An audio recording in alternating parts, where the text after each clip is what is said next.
guys, welcome back to my channel. So in today's video, we're going to be doing a little bit of chatting.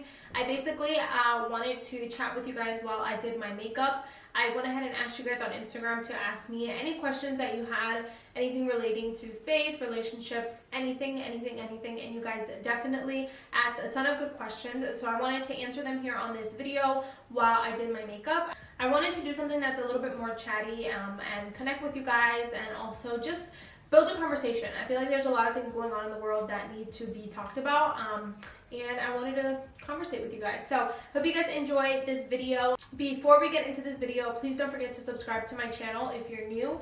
I do a lot of lifestyle, beauty, fashion, vlogs, faith, makeup, all that good stuff. So if you're interested in that, go ahead and subscribe, and let's go ahead and get on with this video. All right, so I'm gonna go ahead and get into my makeup while we chat. I'm gonna go ahead and link everything that I use down below, just because it's hard for me to talk and tutorial at the same time, but that way you guys know the exact products that I use to accomplish the look that we're going for today. So I basically asked you guys on Instagram to ask me any questions that you have, whether it's faith related, relationship related, anything that you guys want to chat about. I'm gonna be basically reading questions off of my Insta story, and then we're gonna chat about it. So the first question says, have you ever had your struggles with believing in Christ? ? If so, how did you overcome? I definitely feel like I have struggled with my doubts when it comes to God, and it's a lot of different doubts that I've struggled with. I've had doubts of, does he even exist? I've had doubts of, is he really gonna do what he says he's gonna do? I've had I've had so many different types of doubts. So I went on a whole journey of basically making God my own. I basically challenged myself to build my own relationship with him, so that I could, have that faith and call it my own, and call it something that I truly believed in. So he's all about building relationship and really revealing himself. And so that's what I did. I was just like, you know what, I'm gonna spend this time reading my Bible. I surrounded myself with people who were positive influences and who led me closer to God, but didn't force me, that just kind of influenced me. You know what I mean? That's also super important, is surround yourself with people who are going to encourage you to have a relationship with God, because that is going to keep you motivated, but it's also going to keep you accountable at the same time. Having doubts is so normal, because when you have doubt, that's when faith comes in and encourages you and pushes you to have faith instead of doubt. I think practical ways that you could overcome it is, one, communicate your doubt. Let God know, like, yo, I'm not really believing in you right now, or I'm not really believing that you can do this. It's okay to be honest with God, because he can't really do much if you're not being honest. Tell him, I want you to show me that you really are who you say you are. Now we have to be careful, because we can't just be like, God, if you're real, flicker the lights, like that. That's not the practical way to do it. It's more so like, show me in my heart, give me passion, give me conviction that you are who you are. Definitely been there, girl. Just hang in there and pursue God for yourself. The next question is, the best relationship / marital advice you've got. That's such a tough question, because I feel like there's so much great advice out there. But I think one that's really stuck with me and that has really helped me is, I'm going to read it to you guys. This is my favorite quote / advice for marriage. A successful marriage isn't the union of two perfect people. It's the two imperfect people who have learned the value of forgiveness and grace. That is so key, and definitely something that has helped me throughout marriage, because I feel like when you think marriage, or when people think marriage, there's so much pressure to be perfect and to just have it all figured out. But really, that's not what marriage is about. Marriage is about learning about your significant other and always choosing grace and forgiveness for them. That's literally what it is. That's the key, guys.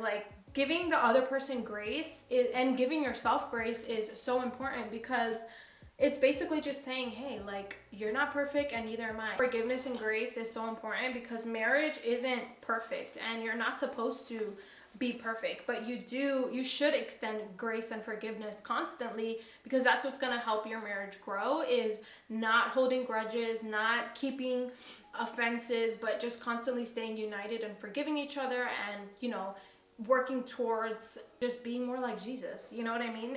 I feel like that quote is that quote gets me every time. I love it. Okay, my eyes are done, so I'm gonna go ahead and move on to the face. And the next question is how did you guys adjust to sharing space? So I think this is in regards to Eric and I and getting married and moving in together. It definitely was a big adjustment because I had never lived with him before.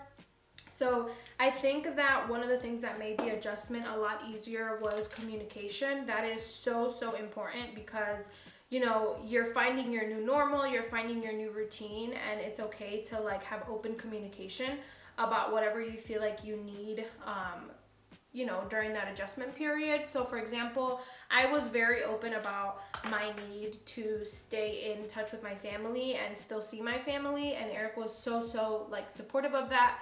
So we kind of talked about that as a way to help adjust. But I think open communication is just so important. Like I remember in the early stages, we were in bed and I was listening to worship music, and my back was turned to him, and I was just like crying, but like nothing was wrong. I was just crying because I felt like, you know, God was speaking to me and I was kind of getting ministered to, so I was crying, and he kind of like tapped me and was like, what's wrong? And in that moment, like I had to communicate like nothing's wrong, this is kind of just my personal time with God, and like, you know, we don't have to talk about it. There's nothing wrong. I just feel like God is speaking to me. And so he was just like, oh, okay. And then like just rolled back around and did his own thing. So I feel like communication is just like key, but overall give it time. Like I think time is the biggest factor and will help so much in making your new space your own. All right, next question is, how do you not get overwhelmed sometimes at trying to be the perfect wife, got married last year? This kind of goes back to the last question, the best advice that I received.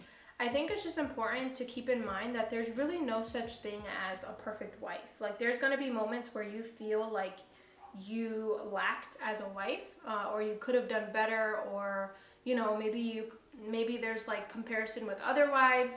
But I think it's important to keep in mind that there's no such thing as a perfect wife. And if you feel like you're not doing well in a certain area, like it's super important to communicate with your spouse and, you know, and be honest. Like I feel like I'm lacking. Like, do you feel that, or do you feel like I am doing okay? And if you feel like I'm doing okay, can you affirm me a little bit and tell me like I'm doing a good job?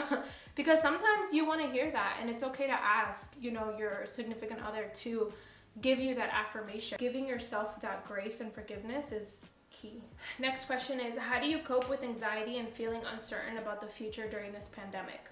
This, I feel like, is definitely something that I've been tackling in the last couple of weeks that we've been experiencing this whole pandemic. I mean, it's really crazy. Being in control of your life is one thing that keeps you at ease and at peace. You know what I mean? Like when you feel like you're in control, that's like when you feel most at peace. And so I feel like right now, with so many things out of our control and so many things changing week to week, I've definitely had to tackle anxiety and uncertainty. Right now, there's so many things that are out of our control that the one thing that we can put our faith in is that God is in control and he knows exactly how this is going to end. There's so many things that are in the air that we would just literally go crazy if we constantly focused on that. And I feel like it's so important to just understand and try to make that choice that you're going to trust in God every day.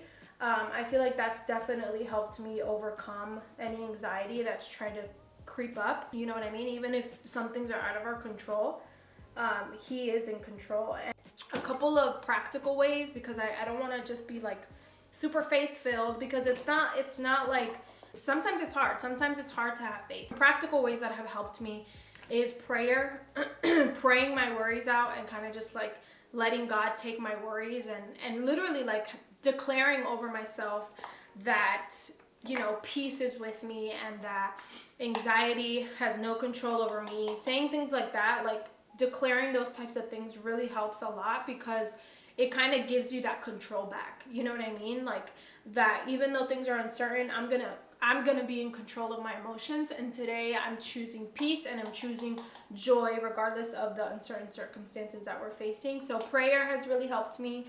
Also reading has helped a lot, like just surrounding myself with positive encouragement, you know, and reading things that are uplifting. Also, communicating with other people. Really find people who understand you encourage you during this time. Like if you have any questions, if you have any doubts, you could go to them and talk to them, and they can reassure you. I feel like that is key as well, because you know, nobody should be going through this alone. You know, be open, be honest. If you're feeling worried, find someone, tell them you need to be encouraged, and you need some positivity in your life. The next question is being married young, tips to help navigate. I know there's no formula to a perfect, but tips in general for all things in marriage that you've learned being married. Like she said, there's no formula, so these are just a few things that have helped us navigate our way through, and I've kind of already mentioned a few of them, one of them being communication. Honestly, like I've learned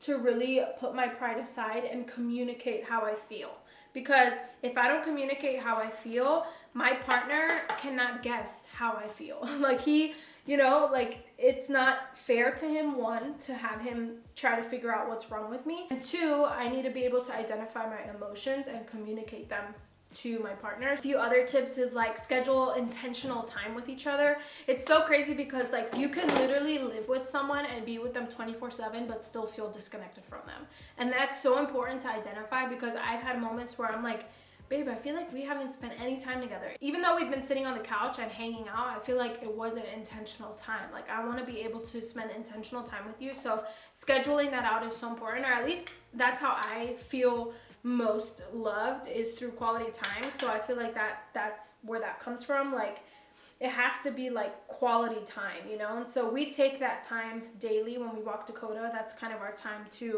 kind of, you know, spend quality time together, talk about our day, talk about how we're feeling and stuff like that. So I feel like that's super important too. Oh, another one that I think is so key is we did this in premarital, and I think it really helped us when it came to like disagreements and arguments, is creating rules of arguing, like things that are allowed and things that are not allowed, because then that helps kind of keep you guys accountable when it comes to communication. One of our rules is like we don't raise our voices, and that's just like one of the rules that we came up with for ourselves, and that was tied to one, respect. Like you want to respect your partner and not raise your voice at them. But that was also tied a lot to my childhood. Like I dealt with a lot of loud confrontation, and it literally like it makes me shut down. It makes me like not want to communicate, and so that's one of the main reasons why we came up with that rule, is no shouting. So it also allows you to be productive when you argue. Like arguing is inevitable. That's something that is gonna happen. But if you can come up with rules of arguing and things that you're not gonna do, things that are allowed, that's like gonna help so much, because it's gonna allow for healthy arguing and healthy communication. So that's another thing I feel like really, really, really helped us. Create rules. It's totally okay to be that couple who has rules of engagement. Next question is tips for growing relationship with God in my season of singleness. That is such a great season to be in. I feel like some things that can help you grow your relationship with God is surrounding yourself with single people. Like that helps a lot, and it doesn't have to be the opposite gender. Obviously, it could be girlfriends or you know, family members that are in the same season as you, because that way you guys can kind of relate and communicate and like encourage each other through this season. I feel like a lot of times when we're in that single season, it's so hard to not focus on the season of being in a relationship. And so I feel like when I was in that season, I made the mistake of thinking like, okay, God, what do you want to do in me to prepare me for a relationship? And I was so focused on that I didn't really deal with a lot of issues that I had as an individual. And so I feel like it's important right now to think of it as like God is dating you. Think of it as like he's the one that's your focus. He's the one that you're learning to fall in love with. He's the one that you're learning to receive affirmation from and spend time with. And try not to get caught up on like, how can I get prepared for a relationship? Because then it can kind of block what God wants to do in you as an individual. So I would highly suggest, girl, let God date you, let him spoil you, let him like be your lover, and let him just show you that side of him. Okay, the next question is, how do you love yourself? People always say love yourself, but how? That is such a great question. I feel like there's a lot of practical ways that you could love yourself. I feel like it definitely starts with knowing yourself, number one. Knowing your flaws, knowing all the different parts of you.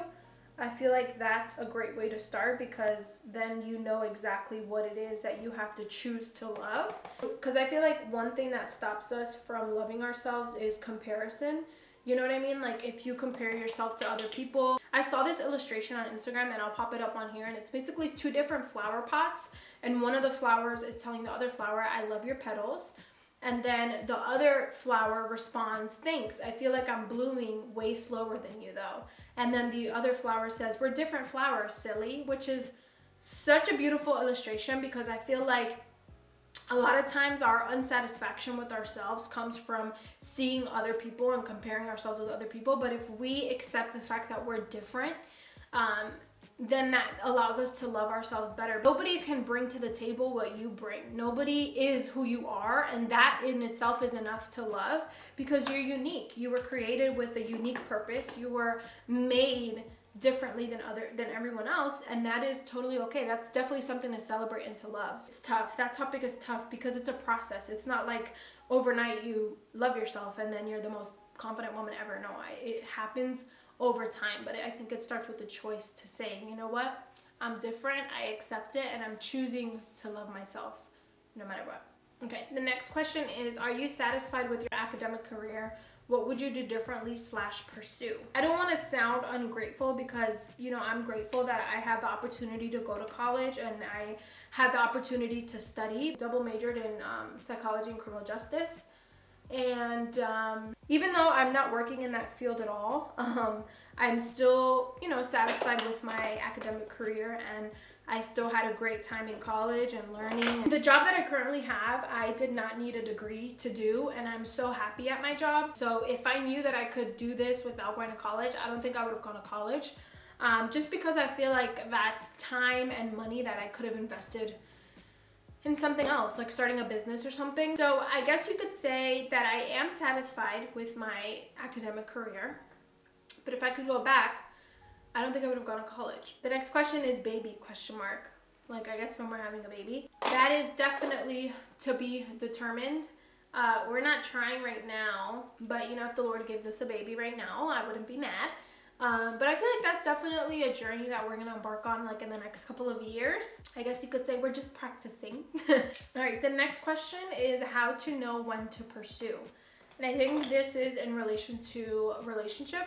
How to know when to pursue a relationship. That's so hard. I feel like it's so hard on both sides for men and women. Men are expected to be the ones that initiate the pursuit. You know what I mean? Like the whole idea of sliding into their DMs or asking them on a date. Like usually that is associated with a male's responsibility. And then for women, it's hard because if you are the one that initiated, I feel like there's kind of like a stigma to that. I don't agree with gender roles when it comes to relationships. I don't, like, if you're a girl and you like a guy, shoot your shot. Like if you feel like that's something that you're ready for, then go for it. I mean, everyone has different opinions, but this is my opinion. I feel like girls, it's totally okay to go after someone that you're interested in. I don't see any shame in that. I don't see any issue in that.